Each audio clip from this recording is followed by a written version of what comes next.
책은 367페이지 피시고요. 요약집은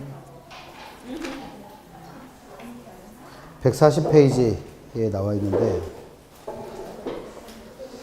이게 강의하시는 선생님들 중에서 공부를 대신 해드리는 분들이 있는 것 같고, 공부하는 방법을 알려드리는 분들이 있는 것 같아요. 그래서 근데 공부를 사실 대신 해드릴 수가 없거든요. 그러니까 여러분들이 하셔야 될 부분, 하셔야 될 역할이 있고, 가르치는 강사가 해야 될 역할이 있고. 근데 저는 모르겠어요. 제가 그렇게 공부를 해버릇해서 그런지 모르겠는데, 공부하는 방법을 몰라서 사실 공부를 못하는 거지, 공부는 하면 되거든요. 시간을 내서. 근데 그래서 저는 강의하는 스타일이 공부하는 방법을 알려드리지, 그러니까 공부를 시켜드리진 않아요. 그러니까 나중에 갈수록 이제 공부하는 방법을 알려드렸으니까 저는 믿는 거죠. 여러분들이 잘 하셨을 거라고. 그 방법을 잘 따라오셔서 한 9월 달쯤 되면 그걸 다 이제 마스터를 했으니까 적어도 50점은 나오시겠지라고 생각을 하고 이제 기대를 하는데, 9월 달, 10월 달 됐는데도 여전히 뭐예요? 공부를 시켜주는 거로 생각하고 계시는 분들이 계시더라고요. 그렇게를 못해요. 그래서 공부, 학원에서, 모르겠어요. 그런 선생님이 계시다면 진짜 그분이 대단한 건데, 공부를 대신 해주는 분이 있으면. 근데 문제를 제가 똑같은 문제를 100번을 풀어드려도 그건 제가 공부하는 거지 여러분들이 공부하시는 건 아니거든요. 여러분들이 공부하시려면 푸는 방법을 알려드린 걸 보고 똑같이 집에서 한번 풀어보셔야 돼요. 그래서 저 대학원 수업할 때 이제 끝났는데 어떤 교수님 한 분이 어떤 걸 가르쳤냐면, 통계 프로그램, 통계를 수업을 하셨는데, 이게 통계 데이터를 가지고, 그러니까 예를 들면 설문지 같은 걸 돌리잖아요. 그래서 뭐 예를 들면 천안 뭐 흥타령 뭐 뭐지? 흥축제? 흥타령 축제 뭐 이런 거 있잖아요. 그럼 이 축제에 왔다 가는 사람들한테 설문지를 돌리는 거예요. 그래서 뭐 쭉 항목을 정해서 뭐 왜 왔습니까? 어디서 왔습니까? 집은 어떻게 먹고 삽니까? 뭐 소득은 얼마나 되시고, 내 집에 삽니까? 남의 집에 삽니까? 뭐 이런 거 가지고 뭐, 그래서 뭐 축제를 보고 났더니 재밌었습니까? 뭐 그러면 우리 아는 거 있잖아요. 리커트 척도라고 그래서 5점 척도.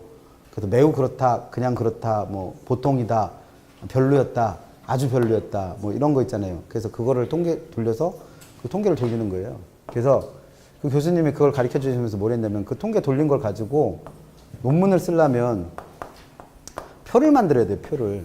이렇게 그 통계 자료 결과를 가지고 표를 만드는 거를 가르쳐 주셨어요. 한 학기 동안. 그러면서 수업 시간에 표를 이렇게 통계 돌려서 그 표 만드는 걸 똑같이 따라하라고 한 학기 내내 해준 거예요. 그래서 이렇게 표를 그려놓고 여기다는 뭘 쓰고, 여기다는 뭘 쓰고, 여기다는 뭘 쓰고, 나온 결과물에서 여기는 뭘 쓰고, 이거를 한 학기 내내 반복을 해드린 거예요. 그리고 기말 시간에 갔어요. 기말 시험을 보고 나서, 기말 시험을 볼 때 이거 그려둔 대로 했으니까 다 할 것 같잖아요. 못 하더라니까요, 이거를. 한 학기 내내 14번 수업을 하시면서 10번을 이걸 해준 거예요. 이렇게 그려놓고 이대로 그리고 여기는 뭐 들어가고 여기는 뭐 들어가고. 근데 그거를 어떻게 알았냐면, 이게 이제 대부분의 사람들은 이거를 그렇게 적어주면 다 필기를 하잖아요. 그래서 그대로 흉내를 내서 그거를 갖고 있다가 시험 본다고 그러면 그걸 그대로 옮겨놓는데, 수업 시간에 이제 오셔갖고, 이제 대학원에 오시는 게 이제 꼭 졸업을 하셔야 되는 게 아니라 대학원에 다니고 있다라는 걸 이제 알려야 되는 분들 있잖아요. 오시면은 계속 핸드폰 꺼내놓고 핸드폰 보고 계시고, 아니면 졸고 계시고, 뭐 이런 분 계시거든요. 근데 그런 분들이 나중에 답안지를 어떻게 알았냐면, 답안지를, 이분도 대단하신 게, 이분 거를 이분한테 드리고, 이분을 걸 이분한테 드려서 교차 채점을 하게 한 거예요. 그래서 받아봤는데 똑같은 수업을 들었나 싶을 정도로 엉망으로 쓰는 분들이 있더라고요. 그때 알았어요. 이게 똑같은 거를 계속 반복해서 해봐도 내가 직접 해보지 않으면 절대 모르시는구나. 똑같아요. 그러니까 수업을 제가 100번을 똑같은 걸 해드려도 그거를 본인이 직접 문제를 풀어보지 않으면 그게 어떻게 푸는지 몰라요. 그래서 아까 뭐 풀어봤던 계산 문제 있잖아요. 계산 문제. 4,800만 원부터 시작해서 2,656만 원 구하는 거 눈으로 볼 땐 다 이해되잖아요. 근데 그걸 내가 직접 풀으려면 생각보다 잘 안 풀릴 때가 있단 말이에요. 그러니까 반드시 뭘 해보셔야 돼. 직접 해보셔야 돼. 그러니까 저는 뭐만 가르쳐 드리는 거예요? 하는 방법을 알려드리는 거고, 해보는 건 여러분들의 몫이에요. 근데 그걸 해본 분과 하지 않은 분의 차이가 생각보다 많이 난다는 거죠. 생각보다. 그래서 사실은 이게 공인중개사 학원에서는 답안지 절대 안 바꾸죠. 그럼 난리나 쌈나. 그래서 만약에 내 옆에 앉아있는 분의 성적이 얼마인지를 알면 어떤 일까지 생겼냐면 옛날에 여기서 그런 건 아니고 다른 학원에서 어떤 일이 있었냐면 불러갖고 너는 수업 시간에 맨날 나보다도 더 많이 졸고 맨날에 딴짓하고 맨날 핸드폰 보고 있고 그러더니 어떻게 나보다 점수가 20점 더 나왔냐. 그래서 싸우더라니까 둘이. 그래서 너 학원도 나보다 2달 늦게 왔고 수업 시간에 맨날 졸기만 하더니 어떻게 점수가 나보다 20점 더 나왔냐고 싸움들하더니 그 싸워서 답이 나오나 그게? 그러더라고요. 그래서 절대 못 바꾸는데 제일 좋은 방법은 이제 시험을 보시잖아요. 그럼 짝꿍끼리 보신 시험지를 바꿔보는 거예요. 바꿔보면 느끼는 바가 많으실 거예요. 그래서 남들도 다 모르겠지라고 생각하지만 사실은 남들은 내 이상으로 더 많이 공부를 하셨기 때문에 푸는 분들도 생각보다 많은 거고 나는 이거 다 푼다고 생각했는데 보니까 옆에 있는 어떤 분은 이거는 손도 못 대는 분도 생각보다 많은 거고 그거를 느껴봐야 사실은 공부가 돼요. 근데 그렇게 하기는 현실적으로 어려우니까 그래서 그냥 가는 방법 알려드리면 한 번쯤은 해보세요. 직접. 그래서 기본서에 있는 문제를 다 풀어드리고 있는 이유가 이제 6월달 지나면 기본서 더 볼 일이 없잖아요. 그럼 이제는 이 책은 사실 볼 일이 별로 없어요. 근데 책값이 얼마야 이거? 35,000원 주고 샀는데 이 안에 문제가 생각보다 많이 들어있잖아요. 그럼 한 번 정도는 풀어보자는 거죠. 제가 풀어드리는 방법 알려드리니까 한 번씩 풀어보세요. 책에 있는 거. 그게 실력이 되시는 거니까. 책은 367페이지가 있어도 367페이지가 있어요. 지분복계. 그래서 아까랑 이어서 지분복계 계산하는 것도 현금 흐름을 측정하는 두 번째 방법인 거죠. 그래서 얘는 처분했을 때의 자본이득, 즉 지분복계액을 계산하는 절차인데 얘는 팔아먹었을 때 계산하는 거랬으니까 팔아먹은 가격부터 시작을 하는 거예요. 매도 가격부터. 거기서 파는데 들어간 경비는 빼는 거죠. 그리고 나면 나의 순수익인 순매도액 또는 순매도 가격이 나오는 거고 은행한테 줄 돈이 있을 수도 있다는 거죠. 왜? 나는 은행에서 부동산 담보로 돈 빌렸어요. 저당. 근데 이 돈을 다 갚았다 못 갚았다? 못 갚았으니까 미상환. 그래서 남는 돈이 생길 수 있다는 거죠. 그걸 빼고 남은 이게 나의 수입 세전 현금 흐름이 아니 세전 지분복계액이 되는 거고. 그럼 세금 내야 되는데 이때 세금은 자본이득에 대한 세금이니까 학문적으로는 자본이득세. 우리가 일반적으로 말하는 양도세를 빼고 나면 이게 뭐다? 세후 지분복계액이 되는 거죠.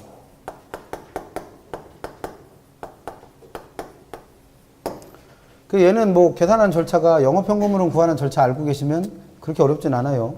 그렇게 어렵진 않은데 여기서는 따로 설명해야 될 게 뭐냐면 요거 미상환 저당잔금. 그래서 이 미상환 저당잔금이 우리가 화폐 시간가치 계산할 때 배웠던 6가지 돈의 종류 중에 대표적인 연금의 형가예요.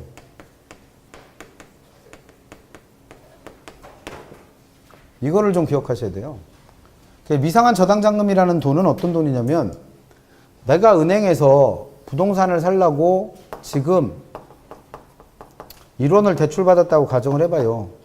그럼 그 1원을 이자로 5%로 10년 동안 매년 똑같은 원리금, 매년 똑같은 원리금, 매년 똑같은 원리금, 매년 똑같은 원리금으로 나눠서 갚기로 한 거예요. 그러면 이때 매년 똑같이 갚아야 되는 요 돈을 우리는 뭐라 불렀고 원리금이라 불렀고 이 원리금의 크기를 구하고 싶으면 어떻게 해라? 내가 처음에 빌린 돈, 대출금에다가 뭘 곱해갖고 저당상수를 하는 걸 곱해갖고 구할 수 있다라는 걸 투자를 그 화폐 시간가치 계산에서 배운 거죠. 근데 여기서 말하는 미상환 저당잔금은 뭐냐면 이 부동산을 처분하는 시기가 3번까지만 갚은 시기에 이 부동산을 처분한 거예요. 그럼 이 부동산의 처분과 동시에 뭐가 들어와요? 매도가격이라는 목돈이 들어오죠. 그러면 그 돈으로 나머지 못 갚은 돈이 몇 년치가 있어요? 7년치를 못 갚았잖아요. 1년에 한 번씩 갚는다고 가정을 한다면. 그럼 이 못 갚은 7년치를 굳이 이렇게 나눠서 갚을 필요가 있다 없다? 없어요. 왜? 나눠서 갚으면 이 안에 뭐 들어가니까? 이자 들어가니까. 그러면 이 돈을 갚은 게 이제 미상환 저당자금인데 갚을 때 어떻게 갚는 거예요? 이걸 나눠서 갚는 게 아니라 어떻게 한다? 이 돈들에서 뭐는 다 빼버리고 이자는 다 빼버리고 처분이 이루어진 시점의 돈으로 환산을 해서 다 어떻게 하는 거예요? 더해. 그러면 이게 미상한 저당장금이라는 거죠. 그럼 우리가 배웠던 돈들 중에서 앞으로 발생할 매년 똑같은 연금들에서 뭐는 빼고 이자는 빼버리고 현재 시점에서 합하는 걸 두 글자로 환원한다고 그랬고, 이렇게 연금을 환원해서 구하는 돈을 뭐라 불렀으니까 연금의 현가라고 불렀으니까 미상한 저당장금은 우리가 배운 돈의 종류 중에 대표적인 뭐다? 연금의 현가에 해당합니다. 이런 이유 때문에. 그러면 이걸 실제로 구해보자는 거예요. 왜? 미상한 저당장금이 연금의 현가라는 걸 알았으면 이 연금의 현가를 구하는 방법을 배웠으니까 얘는 어떻게 한다? 나한테 주어진 돈. 그럼 여기서 나한테 주어진 돈은 요 돈들이죠. 10번에 나눠 갚을 연금들, 원리금들. 그럼 그 원리금에다가 뭘 곱하면 얘 이름을 딴 개수 곱해야지 이 돈이 나오죠. 그럼 얘 이름을 딴 개수가 누구니까? 연금의 현가니까 그 연금의 현가 개수라는 걸 곱하면 이게 뭐가 주어졌을 때? 원리금이 주어졌을 때 미상한 저당장금을 구하는 식이에요. 근데 이 원리금은 어떻게 구했어요? 이 원리금은 대출금에다가 뭘 곱해가지고 저당상수를 곱해가지고 계산했으니까 그 대출금에다 저당상수를 곱해서 구한 원리금에다 또 뭘 곱해주면 연금의 현가계수를 곱해주면 이게 뭐가 된다? 미상한 저당장금이 되는 거죠. 그러면 시험 문제에서는 원리금을 주고 미상한 저당장금을 구해라, 또는 대출금을 주고 미상한 저당장금을 구해라라고 시험 문제 내겠죠. 그러면 그 구하는 식 알고 계시면 되죠, 뭘. 그래서 뭐만 기억나시면 돼요. 미상한 저당장금은 뭘 이용해서 구한다? 연금의 현가계수를 이용해서 구한다. 이거 기억하시면 되죠. 그 다음에 하나만 더 할게, 이제. 요게 이제 미상한 저당장금 구하는 식인데, 요 대출금 이용해서 구하는 식을 봐요. 요식. 그러면 요것도 돈이죠. 일정한 액수. 요것도 뭐예요? 돈이요. 얘는 개수.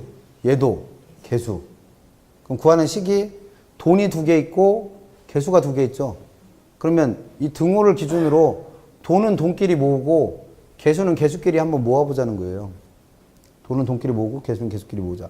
그러면 곱하기로 되어 있는 게 등호를 넘어가면 어떻게 돼요? 나누기로 바뀌죠. 그럼 이걸 이쪽으로 넘기면 대출금 분의 뭐가 되는 거예요? 미상한 저당장금이 되는 거고.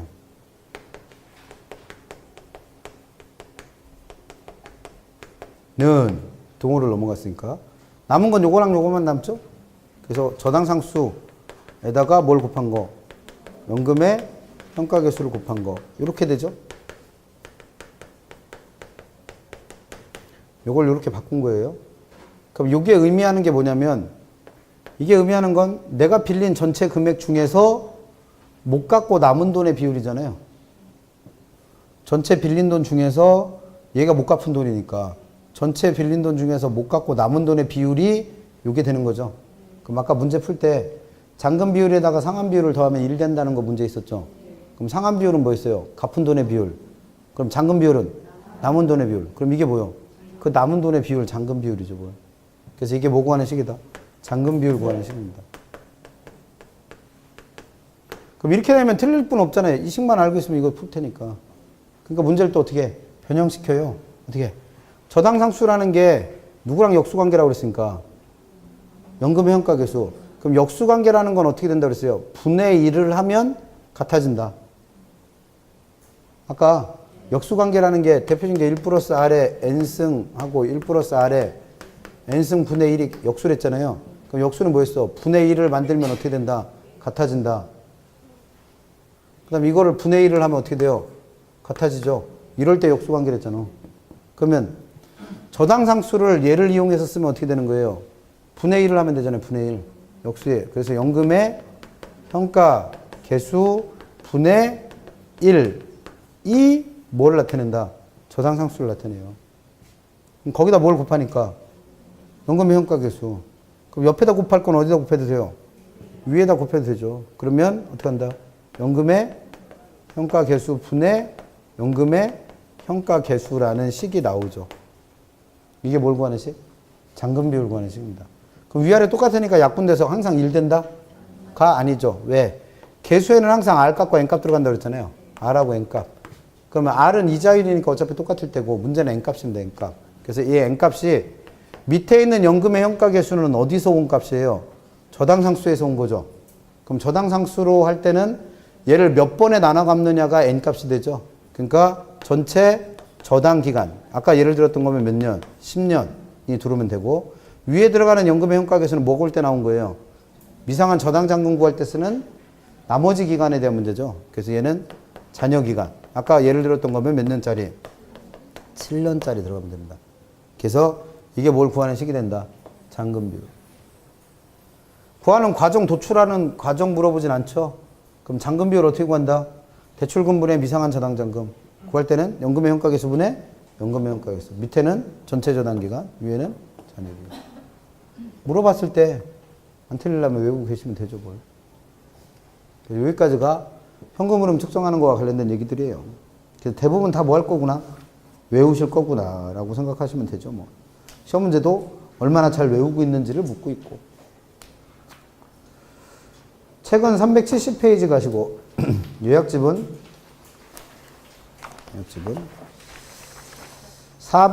143페이지를 가보시면 143. 이게 책은 제목도 없이 그냥 대뜸 내용부터 나오는데 그 370페이지 3번의 할인연금수지 분석법부터가 투자 분석의 기법을 써놓은 내용이에요. 이거는 책에 없는 얘기니까 요약집 보고 공부하세요. 그래서 투자 분석의 기법은 투자를 할지 말지를 분석하는 방법인데 이 투자 분석의 기법이 화폐의 시간가치와 관련해서 두 가지로 나눠져요.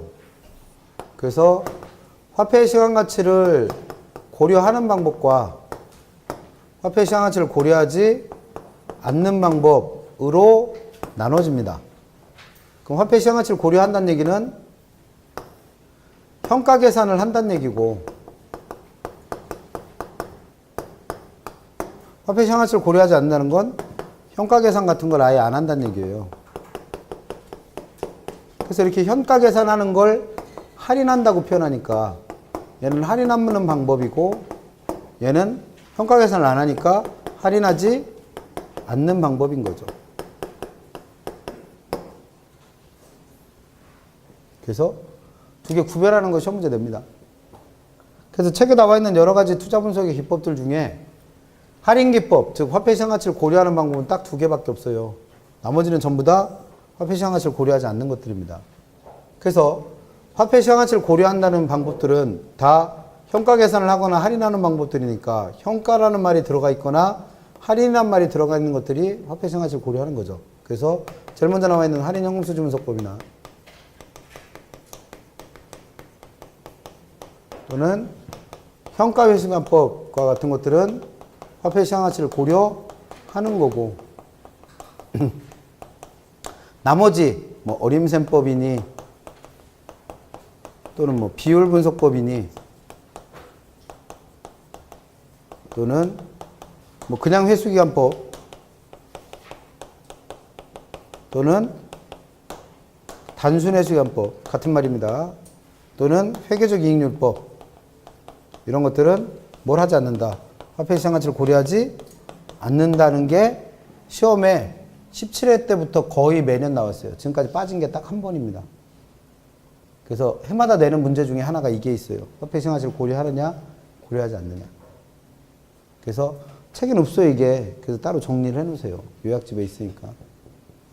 그리고 이제 시험 문제를 이렇게 큰 제목으로 물어보면 그래도 좀 쉬운데 구체적 내용으로 들어가서 할인연금수지 분석법은 또 세 가지로 나눠지죠. 순환가법하고 수익성지수법하고 내부수익률법하고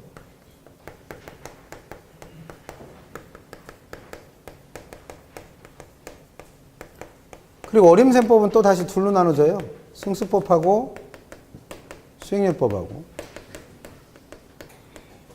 근데 이 승수법은 이따 설명하겠지만 또 네 가지가 있죠. 그래서 뭐 총소득 승수, 순소득 승수, 세전, 세후 네 가지가 있고 수익률법도 다시 세 가지가 있죠. 그럼 얘네들은 전부 다 뭐예요? 화폐 시장 가치를 고려하지 않는 거. 그 다음 비율 분석법에 우리 책에는 6가지가 나와 있는데 그 중에서 우리가 의미 있게 다뤄야 될 건 3가지 정도, 정확 뭐 4가지까지 공부하면 좋죠. 그래서 대부 비율이니 부채 감당률이니 채무 불이행률이니 총자산 회전율이니 이런 것들 나오는데 얘네들은 공통적으로 다 뭘 하지 않는다. 화폐 시장 가치를 고려하지 않습니다.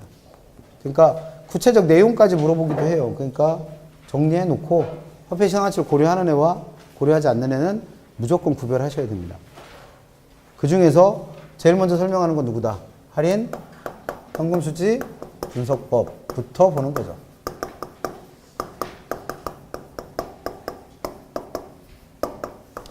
공부할 건 두 가지예요. 첫 번째는 개념 아시면 되고 두 번째는 종류에 따른 투자를 할지 말지를 판단하는 방법. 그래서 370페이지 나와 있는 개념부터 읽어보시면 개념에서 동그라미 1, 2번이 진짜 말 그대로 개념입니다. 동그라미 1, 2번. 그래서 1번 할인연금 수지분석법이란 할인이라는 말 들어가 있으니까 얘는 당연히 뭘 하겠어요? 화폐 시장 가치를 고려하겠죠. 그래서 화폐 시장 가치를 고려해갖고 장래 예상되는 현금 유입, 이 현금 유입을 이름에 나와 있는 수예요. 수. 현금 수지에서 수를 얘는 미래 수입이니까 장래 예상되는 수입이니까 언제 가치로 바꿔요? 현재 가치로 바꿔서 그 금액을 계산을 해요. 그 다음에 현금 유출, 이 현금 유출이 이름에서 지출이에요. 지출. 현금 수지에서 지. 그래서 얘를 또 언제 가치로? 현재 가치로 바꿔서 그 금액을 실제로 계산을 합니다. 그러면 두 개의 금액이 나오는 거잖아요. 현금 유출의 현재 가치라는 거와 현금 유입의 현재 가치라는 거. 이 둘의 크기를 서로 어떻게 해서 비교를 해서 만약에 둘은 유입이 더 많으면 어떻게 하고 투자하고 나가는 현금 유출이 더 크면 투자를 안 하는 방법을 두고 할인 현금 수지 분석법이라 부르는 거죠. 그럼 할인 현금 수지 분석법에서는 개념적으로 돈이 두 가지가 등장해요. 누구랑 누구?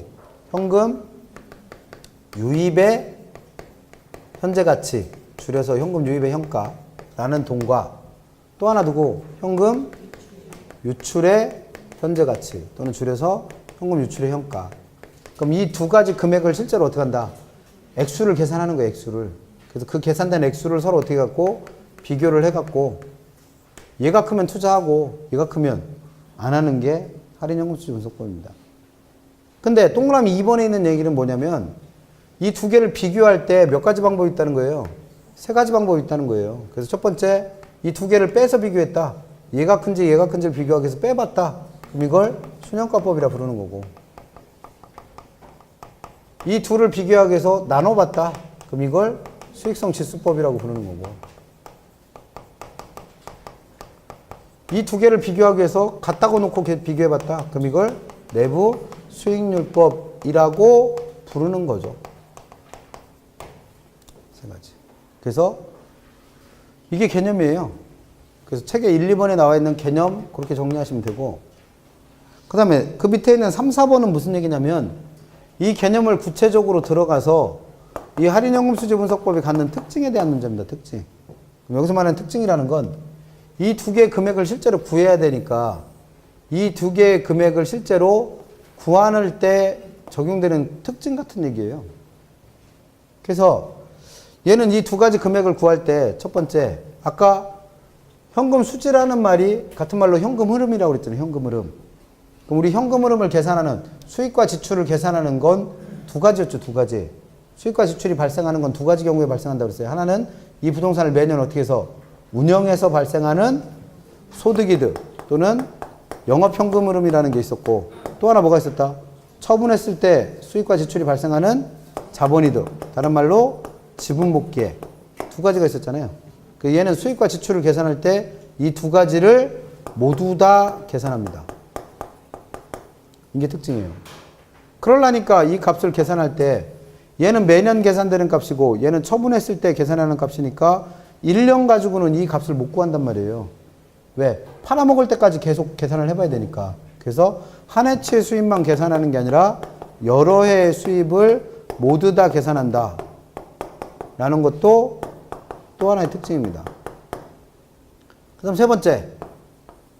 소득이득을 계산하거나 자본이득을 계산할 때 우리가 수입이라고 볼 수 있는 거는 종류가 하나가 아니었단 말이에요. 그래서 소득이득 같은 경우에는 가능총소득, 그 다음에 유효총소득, 순영업소득, 세전현금 흐름, 세후현금 흐름 이 다섯 가지가 다 수입으로 봐야 될 거죠.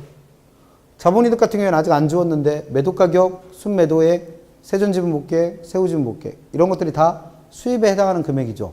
근데 그 금액이 다 똑같을 거다? 안 똑같아요. 그럼 얘네들은 실제 금액을 구해야 되는데 그 금액이 지금 얘기한 돈들 중에 어떤 거냐에 따라서 금액이 달라지니까 뭘 기준으로 금액을 정할 건지를 정해줘야 된다는 거예요. 그래서 얘는 항상 수입은 뭘 기준으로? 세후값을 기준으로 계산합니다. 그러니까 영업현금 흐름도 어디까지 계산해서? 세후. 자본이득도 즉 지분복계획도 어디까지 계산해서? 세후까지 계산해서 투자 분석을 한다는 거예요.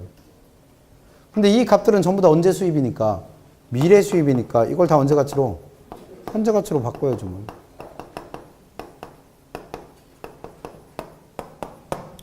그래서 개념 이해 못하는 분들이 있어갖고 시험 문제 내요 이거. 이 개념이 이해가 되면 지금까지 설명한 내용이 착실하게 이해가 되어 온 거예요. 그래서 개념 갖고도 시험에 냅니다. 개념 갖고도. 그래서 요약집, 아니 기본서의 370페이지 개념에서 1, 2번, 3, 4번 설명한 거죠. 그 다음에 이제 두 번째 공부하실 건 할인연금 수지분석법의 종류 문제인데 종류가 세 가지나 되잖아요. 첫 번째 누구? 순현가법. 두 번째는 수익성 지수법. 세 번째는 내부 수익률법.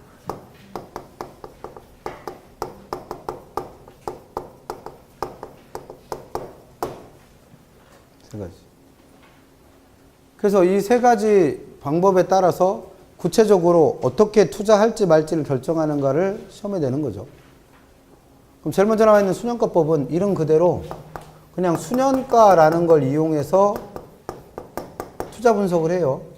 그럼 여기서 말하는 순현가라는 건 영어로는 MPV라고 불러서 MPV법이라고 부릅니다. 그럼 순현가는 누구와 누구의 크기를 비교하기 위해서 현금 유입의 현가와 현금 유출의 현가의 크기를 비교하기 위해서 어떻게 한 거예요? 빼본 값이에요. 빼본 값. 그래서 순현가는 현금 유입의 현가에서 현금 유출의 현가를 그냥 어떻게 한 거다? 뺀 값입니다. 뺀 값. 뭘 알고 싶어서 빼본 거예요? 둘 중에 누가 더 크냐? 둘 중에 누가 더 크냐? 그래서 그 빼본 값이 순현가가 플러스 값 나왔어요. 플러스. 플러스가 나왔다는 얘기는 이 값이 0보다 어떻다? 크다는 얘기죠. 그럼 얘가 플러스 나왔다는 얘기는 둘 중에 누가 더 크다는 얘기예요? 유입이 더 크다는 얘기예요. 유입이. 그러니까 이때는 투자한다고 그랬죠. 수입이 크면 투자한다고 그랬으니까. 근데 그 순현가가 마이너스 값 나왔습니다. 그럼 마이너스 나왔다는 얘기는 뭐예요? 0보다 작다는 얘기죠. 그럼 누가 크다는 얘기니까? 나가는 지출이 더 크다는 얘기니까 이때는 투자 안 하기로 했죠. 간단한 거예요. 그래서 투자안이 하나만 있을 때는 이렇게 판단하시면 되고 만약에 투자안이 여러 개 있다면 그 여러 개 투자안 중에서 순현가가 0보다 큰 애가 여러 개 있을 수 있잖아요.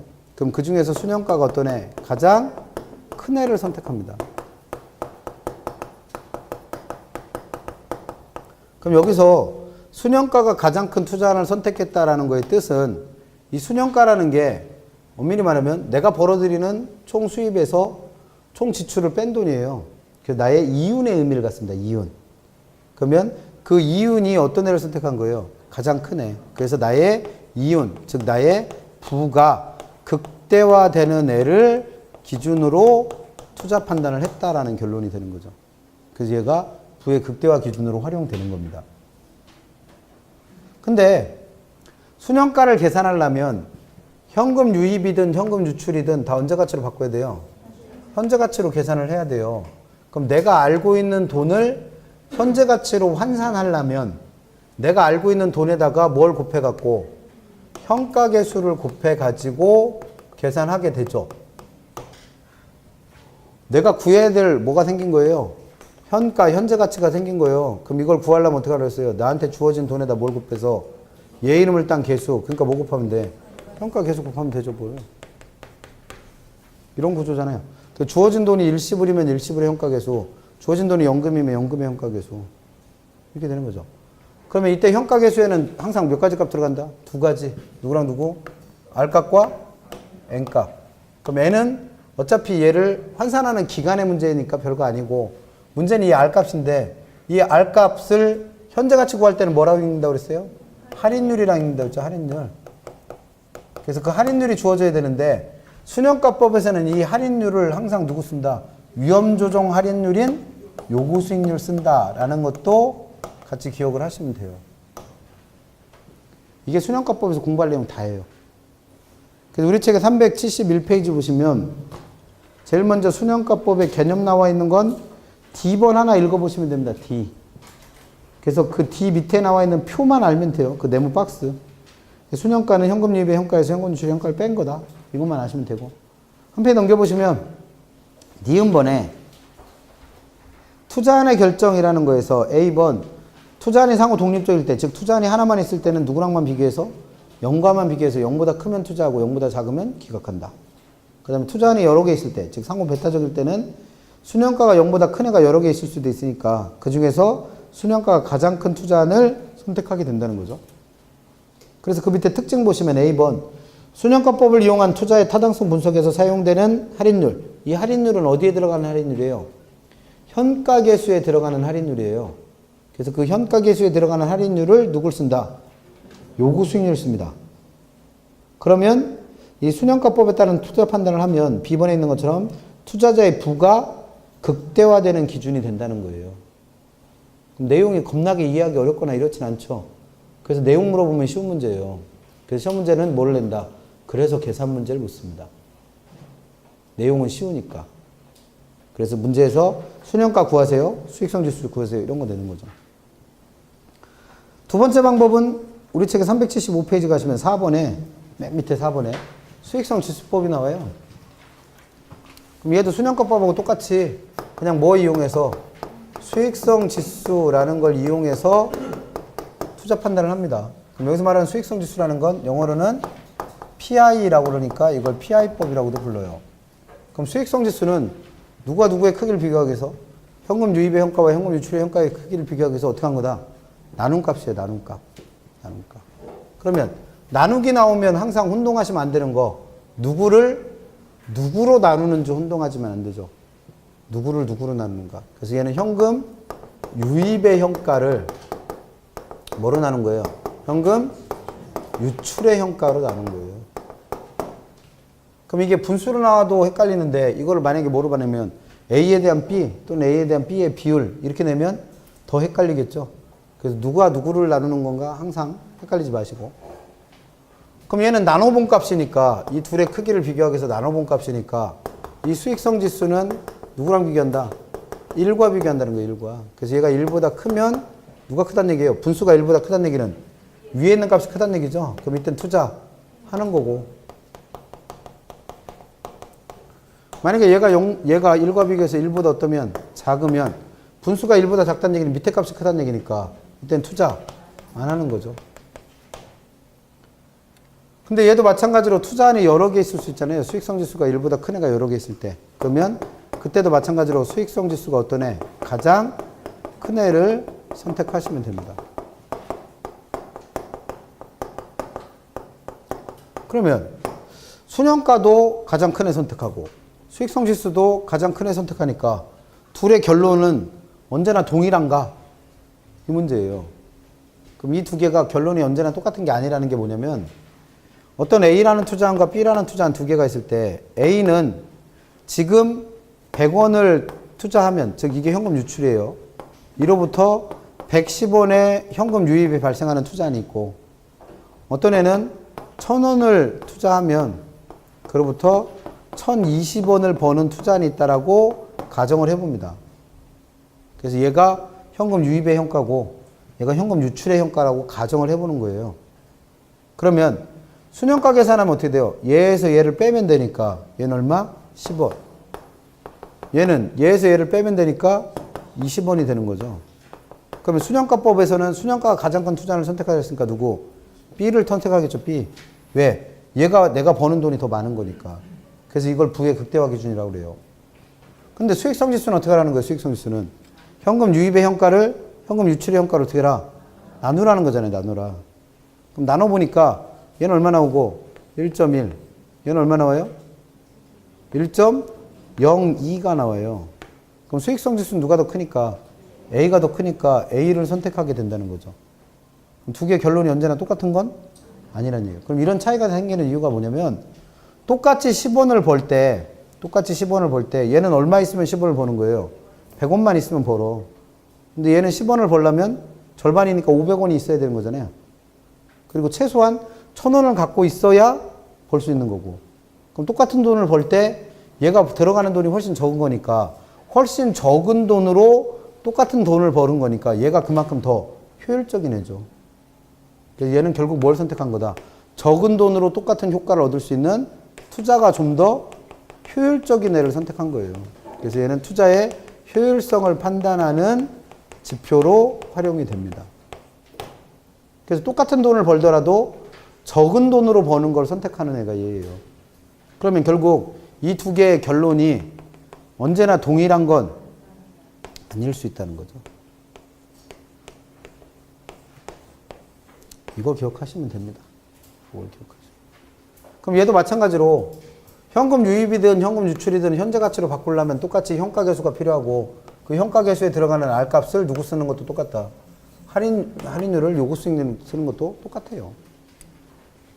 그래서 두 개는 내용이 비슷하니까 내용 물어보면 쉬운 문제. 그 다음에 그러니까 시험 문제에서는 뭘 낸다? 계산하라고 내는 거죠. 그래서 요번 25회 때 나왔던 25회 때란다. 요번 3회 때 모의고사 봤던 거 25번 문제가 수익성 지수 구하는 문제였잖아요. 그래서 그렇게 구하라는 문제 됩니다. 그래서 요 얘기는 또 우리 책에 375페이지 맨 밑에 개념에서는 기억하실 거 뭐 누구를 누구로 나눠야 되는가 절대 잊지 마시고 그 다음 한 페이지 넘겨서 투자 준거에서는 A번에 상호 독립적일 때 즉 투자안이 하나만 있을 때는 1과 비교해서 1보다 크면 투자하고 1보다 작으면 투자 안 한다. 그 다음 B번에 상호 배타적일 때는 수익성 지수가 1보다 큰 게 여러 개 있다면 그 중에서 가장 큰 애를 선택한다. 그 다음에 그 밑에 특징에서 특징 보기 전에 그 세 번째 줄 봐요. 배타적일 때 세 번째 줄. 그러나 수익성 지수법을 사용하여 상호 배타적인 투자를 평가할 때 현금 흐름의 양상에 따라 그 결과가 순현가법의 결과와 언제나 똑같은 건 아니라는 것도 기억을 하시라는 거죠. 그 다음에 이 디귿의 특징 보시면 B번에서 두 번째 거 B번에서 수익성 지수를 구할 때도 현가계수에 들어간 할인율은 누구 쓴다? 요구수익률 쓴다는 거 똑같고 그 다음 D번 보시면 D번 수익성 지수는 투자에 대한 수입의 현재 가치의 비율을 의미하기 때문에 만일 순현가와 기타 투자 판단 지표가 동일하다. 그럼 순현가가 같다는 얘기는 똑같은 돈을 번다는 거죠. 버는 돈이 똑같으면 얘는 수익성 지수가 의미하는 게 초기에 현금이 투자되는 돈이 적을수록 그 수익성 지수가 어떻게 나와요? 크게 나와요, 크게. 즉, 똑같은 돈을 번다면, 100원을 번다면 그 돈을 벌기 위해서 투자되는 돈이 어떨수록 적을수록 수익성 지수가 더 커지니까 결국 수익성 지수법은 적은 돈으로 많은 수입을 올리는 애를 선택하는 거죠. 그래서 투자 준거가 서로 다릅니다. 그래서 차이 난다는 것만 이해하시면 돼요. 그 다음에 다시 앞으로 가셔서 세 번째 방법 373페이지에 있는 내부수익률법. 그래서 내부수익률법도 지금에 했던 것처럼 똑같이 내부수익률이라는 걸 이용해서 투자 판단을 하는데 내부수익률을 영어로는 IRR이라 부르니까 얘는 IRR법이라고 부릅니다. 그럼 내부수익률은 아까 현금 유입의 현가와 현금 유출의 현가를 비교하기 위해서 어떤 방법을 선택한 거예요? 두 개가 같다고 놓고 비교하는 거잖아요. 같다고 놓고. 그러면 이 내부 수익률이라는 거는 현금 유입의 현가하고 현금 유출의 현가를 어떻게 한 거예요? 같다고 놓은 거예요. 같다고. 이 두 개를 같다고 놓고 뭘 구한 거다? 할인율 구한 거예요. 할인율. 그럼 여기서 할인율은 어디에 들어가는? 현가계수에 들어가는 뭘 구한 거다? R값 구한 겁니다. R값.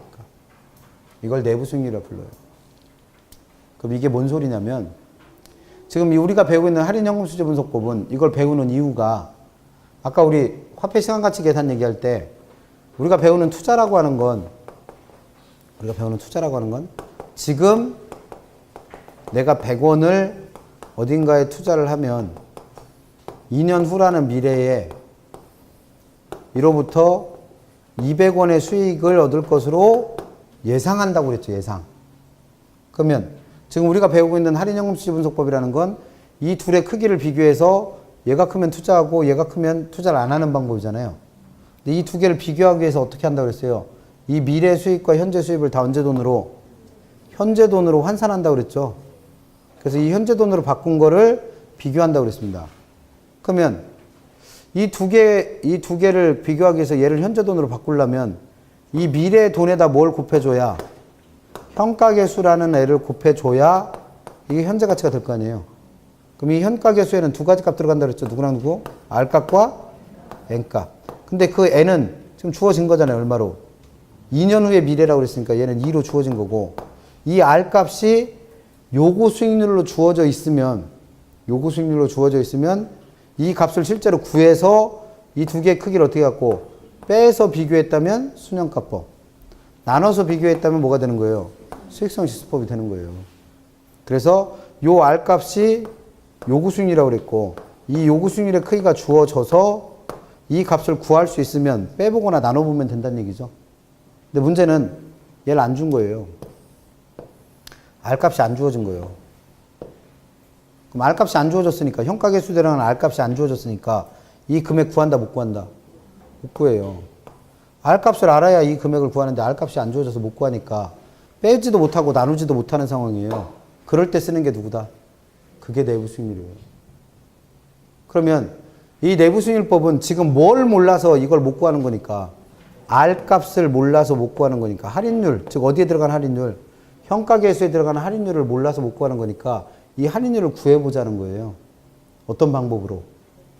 현금 유입의 현가와 현금 유출의 현가를 어떻게 놓고? 같다고 놓고. 그러면 현금 유입은 지금 얼마예요? 이 상황에서. 이 상황에서 현금 유입은 얼마다? 현금 유입의 뜻이 뭐예요? 들어오는 수입. 그럼 얼마예요? 200원이지 뭘 200원. 근데 이건 언제 돈이라고 그랬으니까? 미래 돈이라고 그랬으니까 이걸 언제 돈으로 바꾸려면? 현재 돈으로 바꾸려면 여기다 뭘 곱해주면 돼요? 현가계수 곱해주면 돼요.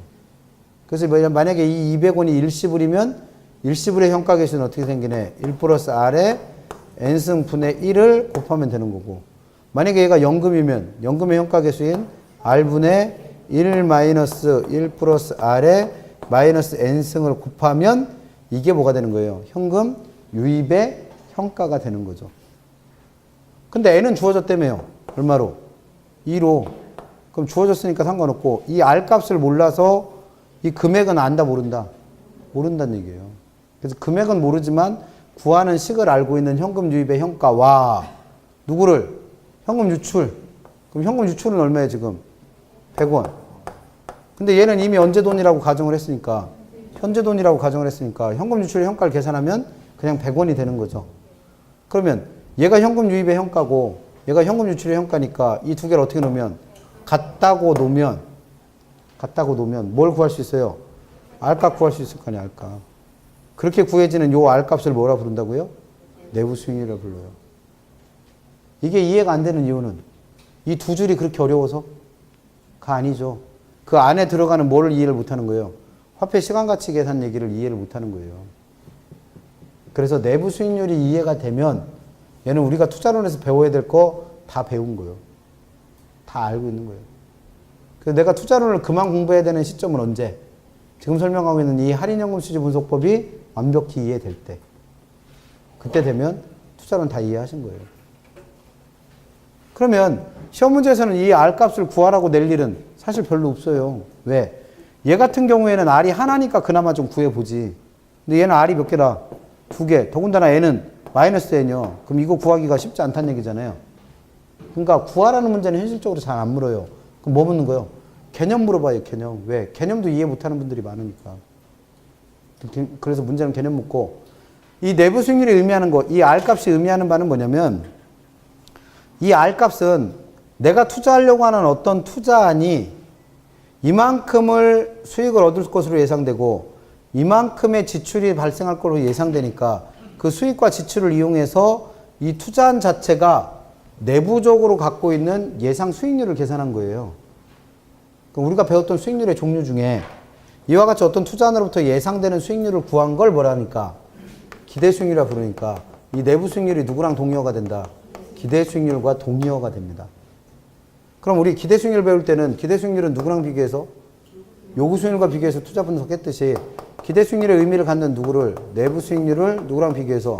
요구 수익률과 비교해서 누가 더 크면 내부 수익률이 더 크면 투자하는 거고 만약에 내부 수익률과 요구 수익률 비교해서 내부 수익률이 더 작으면 투자 안 하는 거고 그러면 이 내부 수익률도 뭐니까 수익률이니까 이왕이면 그 내부 수익률이 어떨수록 클수록 좋은 거죠. 그래서 내부 수익률이 가장 큰 투자안을 채택하게 됩니다.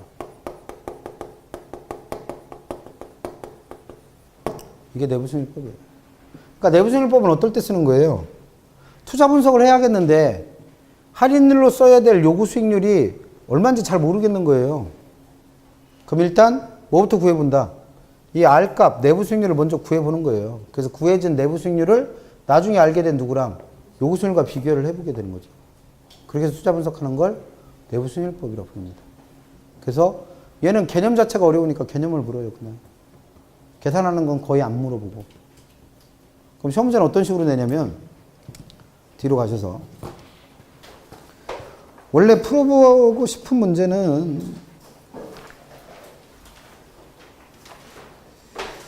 원래 풀어보고 싶은 건 403페이지인가? 401페이지 가시면 401페이지 가보시면 20번인데 이 20번 문제를 풀 수 있다는 얘기는 투자론 다 안다는 얘기예요. 그래서 20번은 기회 되시면 한번 풀어보세요. 자, 그래서 풀어보고 싶은 문제는 그건데 거기까지는 아직 좀 그러니까 410페이지 가셔서 34번 풀 줄 알면 그래도 이해는 하는 거예요. 34번. 그럼 33번 봐요. 다음과 같은 현금흐름을 갖는 투자한 A의 뭘 구해라? 순현가와 내부 수익률을 구해라. 문제가 이렇게 되어 있습니다. 뭐를 구하래요? 순현가와 내부 수익률. 그럼 이런 문제 나오면 일단 계산 문제니까 쫄고 보지 말고 아는 대로 해봐요. 아는 대로. 배운 대로. 그럼 여기서는 구하라는 게 순현가랑 내부 수익률을 구하라고 그랬는데 배울 때 가리킬 때 내부 수익률은 계산 문제 낸다 안 된다? 안 된다고 했잖아요. 그대로 믿으시면 돼. 그냥 내부 수익률은 계산하는 게 아니라 개념을 물어보는 거고 순현가는 뭐라고 그랬으니까 구하는 거 물어본다고 했으니까 구하는 식 생각나시면 되죠. 그 순현가는 어떻게 구한다? 현금 유입의 현가에서 현금 유출의 현가를 빼면 된다고 그랬죠. 그럼 결국 이 문제는 이 금액과 이 금액 알아내서 뭐만 하시면 돼? 빼기만 하시면 돼요.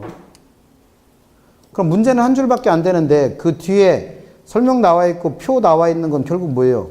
이 두 개의 금액을 알아내기 위한 힌트를 준 거예요. 그래서 그 힌트를 주는 형태가 똑같아요. 똑같아. 그래서 단 할인율은 연 20%다 이렇게 했는데 그 할인율 20%는 왜 준 거예요? 현재 가치를 구할 일이 생겼는데 현재 가치를 구하려면 현가계수가 필요하니까 그 현가계수에 들어가는 R값을 준 겁니다. 근데 이 R값은 변할 수 있어요. 변할 수 있어. 그래서 그 밑에 35번에서는 할인율을 얼마로 준 거예요? 10%. 그 밑에 35번에서는. 그 다음에 그 앞에 33번. 이번 모의고사에 나왔던 33번은 할인율 R값을 얼마로 준 거예요? 7%. 그럼 이 할인율은 바뀔 수 있다는 얘기입니다. 바뀔 수 있어요. 그 다음에 다시 34번 가셔서. 그래서 할인율은 그렇게 해서 R값을 준 거고 사업기간은 1년. 이거 뭐 준 거예요? N값 준 거예요. N값. 근데 얘는 절대 안 바뀝니다. 사업기간은 무조건 얼마짜리 주는 거예요? 1년짜리 줘요. 왜? 이게 2년이 되는 순간 얘는 뭐가 변해? 매년 들어오는 돈이 200원이다 그러면 200원씩이 되는 거잖아요. 200원씩. 그럼 이건 연금대죠. 그럼 연금이 나오면 현재 가치를 구하려면 뭘 계산하셔야 돼? 연금의 현가계수를 갖다 써야 돼요. 그럼 마이너스 N승을 해야 되는 상황이 생겨. 못 구해요. 시간 안에. 그러니까 N은 절대로 몇 년 나온다? 1년 나온다. 그래서 혹시라도 사업기간이 2년인 게 나왔다. 그럼 손 된다 안 된다? 안 돼요. 못 풀어요. 시간 안에. 그래서 무조건 사업기간이 1년 나와요. 그래서 그 밑에 35번도 보면 35번도 문제 줄 때 사업기간은 몇 년이라고 줬어요? 1년. 그 다음 그 앞에 있는 33번도 사업기간은 몇 년이다? 1년. 변하지 않는 거예요. 얘는 똑같이 나와. 그 다음에 그 다음 말 다시 34번 가시죠. 사업 초기 1월 1일에 현금 지출만 발생하고 사업 말기, 그럼 말기면 12월 1일이 아니라 뭐요? 11월 31일이 돼야지. 말일이니까. 못합니다. 잘못 쓴 거예요. 31일에 뭐가 발생한다? 현금 유입. 그러면 이 표현이 의미하는 바는 현금 지출이라고 돼 있는 돈은 1월 1일에 발생하는 언제 돈으로 봐라? 현재 돈. 그 다음에 현금 유입이라고 돼 있는 돈은 그로부터 정확하게 언제 발생하니까 1년 후에 발생하는 거니까 뭐로 봐라? 미래 돈으로 이해를 하시란 얘기예요. 미래 돈으로. 그러면 그 밑에 35번도 그 나와 있는 문제를 읽어보니까 사업기간은 모두 1년이다. N값 준 거라고 그랬고 할인율은 연 10%다. 이건 변할 수 있다고 그랬죠. 그리고 그 밑에 표에 보니까 현금 지출은 언제 생긴다? 1월 1일. 현금 유입은 언제 발생한다?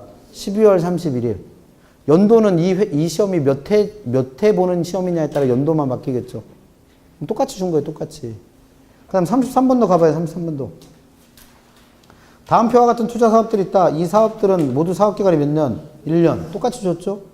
사업 초기 1월 1일에 현금 지출 발생하고 사업 말기 12월 31일에 현금 유입만 발생한다. 이것도 똑같이 줬죠. 그 다음에 할인율만 뭐로 바뀐 거예요? 7%. 그러면 이걸 통해서 우리가 알아야 될 건 뭐예요? 문제가 똑같이 나온다는 거예요. 다만 뭐만 바뀐다? 할인율만. 할인율만. 그거 이해하시면 돼요. 그러면 다시 34번으로 돌아가셔서 이 두 개의 금액을 알아내야 된다며요. 그럼 현금 유출로 준 돈이 얼마예요? 현금 유출. 현금 지출. 이 문제에서 5,000원 줬잖아요. 5,000원. 근데 얘는 1월 1일 발생하는 돈이니까 언제 돈으로 이해해라? 현재 돈. 그럼 얘는 현가 계산 별도로 할 필요 없죠. 그럼 이게 그럼 현금 유출의 현가예요. 그냥. 현금 유입은 얼마예요? 현금 유입. 6,000원. 그럼 얘는 언제 발생하는 돈이랬습니까? 12월 31일에 발생하는 1년 후의 돈이니까 미래 돈이죠. 그럼 이걸 언제 돈으로 환산해야 돼? 현재 돈으로 환산해야 되니까 여기다 뭘 곱해라? 현가계수 곱하면 되죠. 근데 사업기간이 몇 년이라 주어졌기 때문에 1년. 그럼 얘는 1년 후에 딱 한 번 발생하는 돈이니까 일시불. 그러면 그 일시불을 현재 가치로 바꾸려면 일시불의 현가계수인 1 플러스 R에 N승 분의 1을 곱해주면 되죠. 그럼 N은 항상 얼마라고 그랬고? 1. R은 여기서는 몇 프로를 줬어요? 20%. 그럼 0.2. 근데 아까 얘는 바뀔 수 있다고 그랬잖아요. 그래서 얘가 10%로 주어지면 0.1. 그 다음에 7%로 주면 0.07을 더하면 되죠, 뭐. 그럼 이거 결국 계산해보면 어떻게 돼요? 1.2 또는 1.1 또는 1.07 분의 1을 곱해주는 거 아니에요? 그렇잖아요. 현금 유입이라고 주어진 돈에다가 곱하기 할인율이 얼마로 주어지면 20%로 주면 1.2, 10%로 주면 1.1, 그 다음에 7%로 주면 1.07 분의 1을 곱한 거예요, 곱한 거. 근데 곱하기 분수는 우리 바꿨으면 어떻게 할 수 있다? 나누기로 바꿀 수 있잖아요, 나누기. 그 나누기 1.2, 나누기 1.1, 나누기 1.07이 되는 거죠. 그럼 여기서 알 수 있는 건 뭐예요? 현금 유입이 주어지고 그걸 언제 가치로 바꿀 일이 생기면, 현재 가치로 바꿀 일이 생기면 할인율 주어진 거를 얼마에다 더해서 1에다 더해서 나눠버리면 돼요. 그냥 나눠버리면. 그래서 왜 33번 문제가 이번 모의고사에 나왔던 문제 똑같아요. 25번 문제랑 숫자는 안 바꿔요. 왜? 귀찮으니까 선생님들도. 그러면 거기서 말기 현금 유입이라고 돼 있는 7,490원, 2,675원, 3,210원, 4,815원은 금액이 이렇게 주어지는 이유가 뭐예요? 이걸 얼마로 나눌 거라? 1.07로 나눌 거라. 그럼 그걸 나누면 그 금액이 깔끔하게 떨어지겠죠? 그래서 그걸 빼면 뭐예요? 순현가. 나누면 수익성일수. 문제는 딱 그렇게 나옵니다. 그럼 이런 문제를 보자마자 여러분들은 무조건 뭐 확인해보고? 할인율. R값밖에 바뀌는 게 없다고 그랬으니까 R값이 얼마인지를 확인해보고 그 R값을 얼마에다 더해서 1에다 더해서 무조건 나누고 있어야 돼. 그래야 시간 안에 풀 거 아니야, 이 문제를. 그런 문제예요. 근데 문제를 보니까 33번은 언제 냈어요? 23회. 그 다음 35번이 똑같은 문제죠, 지금. 숫자만 바뀌었잖아요. 투자 4개 나온 거 똑같고. 그럼 얘는 언제 냈어? 25회. 그럼 몇 년마다 내는 거예요? 2년마다. 올해 시험이 몇 회예요? 그럼 내겠네. 간단해요, 뭘. 예상은 그렇게 하는 거죠. 그럼 이 문제 풀어봐. 이게 제일 쉬우니까. 그러면 지금 풀고 있는 34번과 33번이나 35번과의 차이는 뭐예요? 34번은 투자한이 몇 개? 하나. 나머지는 4개. 그러니까 하나 하는 것보다 4개 하는 게 훨씬 시간이 오래 걸리죠. 그래서 이게 10 되는 거예요. 푸는 방법은 똑같은데. 그럼 이거 계산해보면 할인율 주어진 거 1에다 더해서 나눠버리면 된다고 그랬으니까 6,000원을 1.2로 나누면 얼마 나와요? 5,000원 나오네. 그럼 이 5,000원이 뭐다? 현금 유입의 현가. 그럼 구했고 구했으니까 뭐만 하시면 돼? 빼기만 하면 되죠. 그럼 순현가 얼마 나온다? 0원. 이거 뭐 계산하기가 엄청나게 어려운 건 아니죠. 그 다음에 내부 수익률은 어떤 거예요? 내부 수익률은 개념 물어본다고 그랬잖아요. 그럼 내부 수익률이 뭐 개념이 뭐 있어요? 현금 유입의 현가와 현금 유출의 현가를 같게 만드는. 근데 이 두 개가 이미 같잖아요.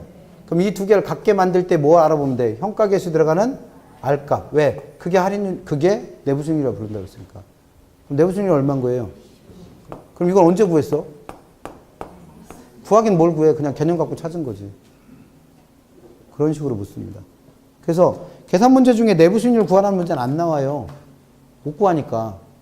그래서 개념을 물어본 거고 나머지는 구하라고 내는데 구하는 방법은 정해졌죠. 문제 나오는 문제 나오는 형태가 정해져 있으니까 무조건 문제에서 뭘 확인해 갖고 할인율 확인해 갖고 그 주어진 할인율에다 얼마를 더해서 1을 더해서 뭘 나누라? 현금 유입액들을 나누세요. 그거부터 하고 있는 거예요. 문제가 이렇게 나온 게 보이면. 그래서 그 구해진 값을 빼면 뭐? 순현가. 나누면 수익성 지수.